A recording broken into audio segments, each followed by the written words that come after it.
I'd like to begin by acknowledging the traditional owners of this land, specifically the Ngunnawal people of the Canberra region. I would also like to pay my respects to Aboriginal people past, present and future and express my gratitude for this land. Aboriginal and Torres Strait Islander peoples are advised that this video may contain distressing content and images of deceased persons.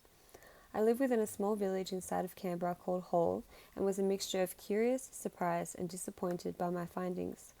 Before I began the process for this assignment, I honestly had not given this topic much thought. I automatically assumed that there wouldn't be much information regarding Aboriginal heritage in my area because Hall historically is such a predominantly white community and continues to be today. Although I strongly believe that there is still not enough acknowledgement of Aboriginal peoples in this area, there is more than I had initially realised.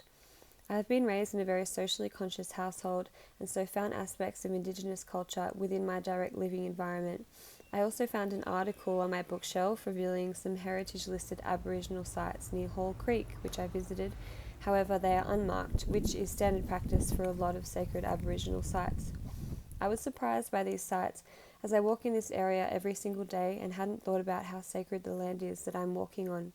I felt guilty at not considering the significance and deep connection that the Ngunnawal people have to this area before.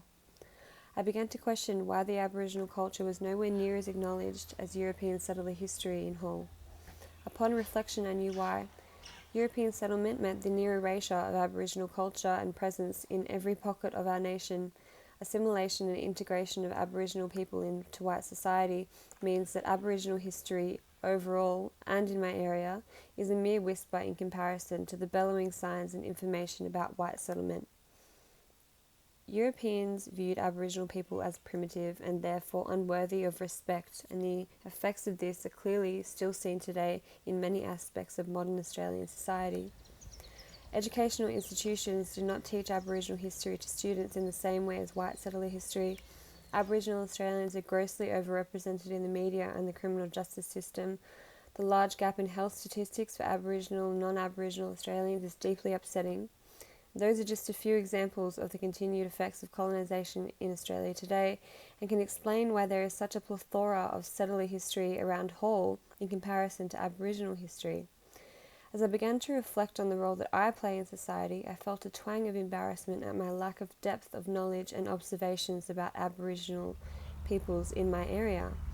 Do I perpetuate the lack of acknowledgement of the traditional owners of this land by going about my life with a level of naivety? Meanwhile, an entire nation of peoples is still struggling for recognition of what is rightfully theirs. I also felt grateful to be learning, to be questioning what I have been taught, and to question what has been right in front of me for so long, or the lack thereof. As I continued to reflect on what I have discovered, I felt furious at the treatment of Aboriginal Australians. What if European settlers had worked collaboratively with First Nations people in the first place? What would Hall look like? What would Australia look like today? I have a deep level of empathy for Aboriginal people and have made a lifelong commitment for listening, learning and observing the daily lived experience of what it might be like for an Aboriginal Australian.